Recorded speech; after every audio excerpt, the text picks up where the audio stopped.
వాటిలో ఎక్కువ ప్రచారంలో ఉన్న విషయం కృష్ణానది కనకదుర్గమ్మ వారి ముక్కుపుడకను అందుకుంటుంది అనేది.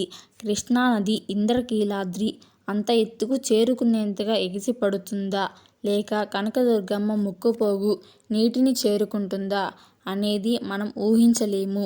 ఈ రెండిటిలో ఏదైనా జరిగే అవకాశం ఉంది. భవిష్యత్తులో జరగబోయే జలప్రళయాన్ని వీరబ్రహ్మేంద్రస్వామి మనోనేత్రంతో దర్శించారు. జలప్రళయమే అవసరం లేదు.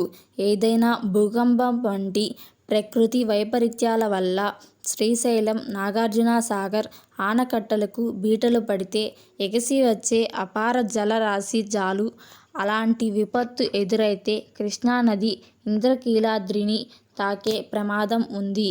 ఇక ముక్కుపుడక కృష్ణానదిని చేరుకోవడం అనే విషయాన్ని ఎవరికి తోచినట్లు వారు ఊహిస్తున్నారు.